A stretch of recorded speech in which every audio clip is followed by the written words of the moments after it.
আমরা এখন গাড়িতে এই তো গ্যাংটিং হাইল্যান্ড যাচ্ছি। গ্যাংটিং হাইল্যান্ড যাওয়ার পথের ভিউ এটা, এখানে আসলে সবটা বিষয় ক্যাপচারে আসে না। বাস্তবে দেখতে জায়গাগুলো আরও বেশি সুন্দর। আপনারা যখন যাবেন তখন আসলে বুঝতে পারবেন যে বাস্তবের জায়গাগুলো কত সুন্দর। ক্যামেরাতে ছোট্ট একটা জায়গা আসে। আমার কাছে গ্যাংটিং হাইল্যান্ডটা অনেকটা আমাদের বান্দরবনের মতো লাগছে। আর এই যে হোটেলটা দেখতে পাচ্ছেন সামনে, এটা হচ্ছে ওয়ার্ল্ডের লার্জেস্ট হোটেল। এখানে অনেক কামরা বিশিষ্ট এই হোটেলটা। আর আমরা যেতে যেতে গ্যাংটিং হাইল্যান্ডে অলমোস্ট ওয়েদারটা ফগি হয়ে গেছে। একটু আগেই আলো ঝলমলে ছিল, মাত্রই ফগি হয়ে গেল। এটাই গ্যাংটিং হাইল্যান্ডের সৌন্দর্য। মাত্র কুয়ালালামপুর থেকে 1.5 ঘন্টার ড্রাইভ করে আমরা গ্যাংটিং হাইল্যান্ডে পৌঁছালাম।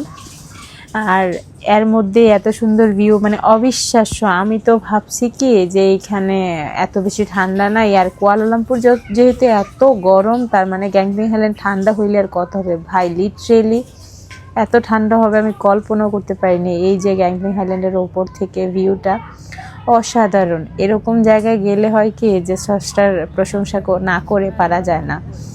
এত সুন্দর জায়গা, এত সুন্দর পরিবেশ, আর এগুলো দেখলে, বাস্তবে দেখলে আরও বেশি ভালো লাগে। আমি পুরাই আবেগ আপ্লুত হয়ে গেছিলাম যে আল্লাহ আমাকে এত ভালো অপরচুনিটি দিছে যে আল্লাহর পৃথিবী দেখার জন্য।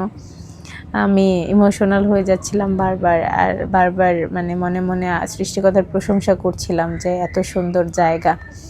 তারপরে রাত হয়ে গেছে, অলমোস্ট যেতে যেতে বিকাল হয়ে গেল। রাত্রের ভিউটা হচ্ছে এইটা। আর বাইরে গেলে কিছুই দেখা যায় না রাত্রের। আর রাত্রের আরেকটু ওইদিকে গেলে এই যে দেখেন, মনে হবে যেন এআই। এত সুন্দর, মিটমিটে পাহাড়ের মিটমিটে আলো জ্বলতেছে। বাস্তবে এত সুন্দর জায়গাটা। কত ফিট উপরে জানেন? প্রায় 6000 ফিট উপরে। এখানে অনেক ঠান্ডা। মালয়েশিয়া কুয়ালালামপুরে কোনো ঠান্ডাই নেই, গরম। আর এখানে এত ঠান্ডা। মাত্র 1.5 ঘন্টা রাইড করে, গাড়িতে আমরা আস্তে আস্তে 1.5 ঘন্টা লাগছে। আমি ভাবছি এখানে এত গরম, এখানে ঠান্ডা হইলে আর কেমন হবে। লিটারেলি আমার পুরো মুখ কাঁপতেছে, সারা শরীর কাঁপতেছে। এখানে এত ঠান্ডা। ওই যে দেখেন, দেখছেন? এগুলো কিন্তু মেঘ। ওই যে লাইটটায় বোঝা যায় যে এগুলো যে মেঘ, আদারওয়াইজ বোঝা যায় না। এই যে দেখছেন, এই যে এগুলো উড়ে যাচ্ছে, এগুলো মেঘ। মেঘের মধ্যে দিয়ে আমরা হাঁটতেছি। তার জন্য তো ঠান্ডা লাগতেছে। ওরে বাবা, এত ঠান্ডা।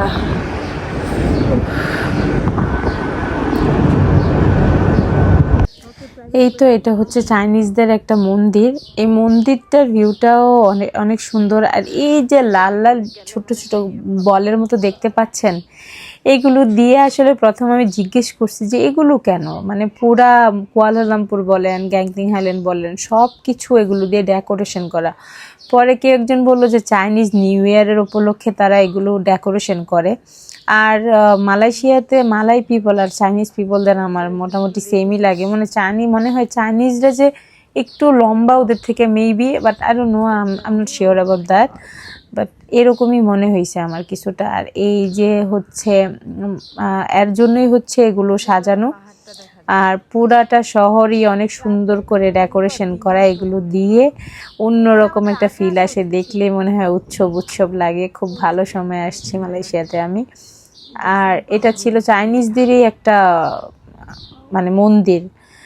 এটা নামটা যেন কি, আমি জিজ্ঞেস করতে ভুলে গেছি, নামটা যেন কি। গ্যাংটিং হাইল্যান্ডের প্রায় পাশাপাশি ওই যে দেখতে পাচ্ছেন কর্নারে, ওইটা কিন্তু গ্যাংটিং হাইল্যান্ড শহরটা। এই যে স্ট্যাচু আছে অনেকগুলো বৌদ্ধ মন্দিরের। আর পুরাটা ভিউ হচ্ছে এরকম। এই যে এটা হচ্ছে একটা ওয়াশরুম, লোকটা দাঁড়িয়ে আছে। ওদের দেখেন ওয়াশরুমে কত সুন্দর পেন্টিং করা, পেন্ট করে রাখছে।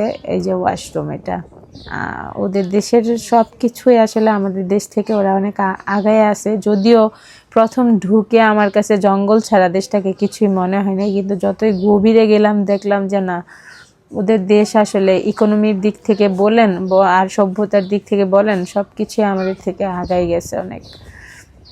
এত বন জঙ্গল হয়েও। আর আমাদের দেশে কি যে একটা অবস্থা। যাই হোক, আমাদের দেশের কথা না বলি। তো এই যে আমি কেন জানি দেশ নিয়ে স্যাটিসফাইড না, এর জন্য দেশের কথা ঘুরে ফিরে চলেই আসে। এই যে স্ট্যাচুগুলো দেখেন, স্ট্যাচুগুলো হচ্ছে মানে একটা কালচার, ওরা মানে কালচারের কথা বলে আর কি, এরকম মানে একটা গল্প লোকগাথা ওরা এরকম স্ট্যাচু করে রাখছে। এটা স্পেশালি যারা বুদ্ধিস্ট আছে ওদের প্রার্থনালয়, ওরা এটাকে অনেক সম্মান জানায়, সম্মান করে।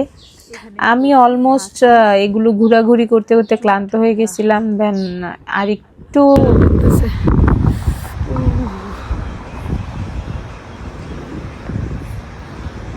প্রচুর ঠান্ডা, প্রচুর। কিন্তু এই যে সিটি ভিউ সাথে আমি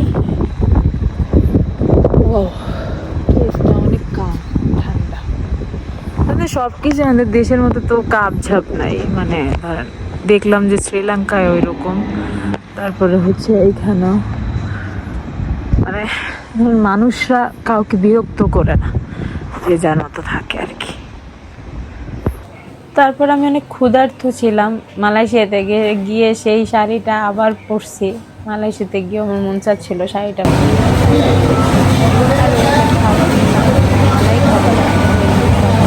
এটা আমাদের দেশে টক রান্না করলে টকের উপরে যদি মাছ তরকারি মানে সবজি টবজি দিয়ে দিলে যেমন লাগবে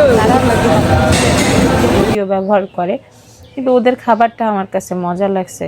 এই যে মানে ওরা টক হওয়ার জন্য তেঁতুল ব্যবহার করে খাবারে। আর এই যে চিপসগুলো দেখতে পাচ্ছেন, এগুলো শুটকির চিপস। তবে খাবারটা অসাধারণ লাগছে আমার কাছে। এগুলো বরবটি সব কাঁচাই ছিল, কিন্তু খাবারটা আমার কাছে মানে অন্তত শ্রীলঙ্কান খাবার থেকে ভালো ছিল। আর আরেকটা কথা হচ্ছে গিয়ে ওদের এটা ট্রেডিশন, ওরা ড্রাই চিলি সব কিছুর সাথে খায়। ওরা ধরেন গোস্তর সাথে, গরুর গোস্তের সাথে ওরা ড্রাই চিলি দিয়ে দেয় মালাই খাবার, এরকম। মুসলিম খাবার তো আমার কাছে হয়তো এর জন্য ভালো লাগছে, আমি জানি না, বাট আমার কাছে খাবারগুলো ভালোই লাগছে। আর তাদের সবচেয়ে যেটা ভালো লাগছে ওইটা হচ্ছে ওরা ওদের স্মুদিগুলো। ওই স্মুদিগুলো আমি মাউন্টেন অফ স্মুদি খাইছি ওইখানে গিয়ে, লাইফ সেভিয়ার এগুলো। আমি মানে মালয়েশিয়াতে গিয়ে প্রচুর গরম, তো স্মুদি খাইছি অনেক বেশি। দেন ওয়াটারমেলন, ম্যাঙ্গো সব কিছু মিলিয়ে এগুলো বেশি খাওয়া হয়েছে আমার। এটা ছিল একটা ম্যাঙ্গো স্মুদি, আরেকটা ছিল ক্যাট স্মুদি, দুইটাই মজা ছিল। তারপরে খাওয়া দাওয়া শেষ করলাম, দেন লং ড্রাইভে গান শুনতে শুনতে বাসায়।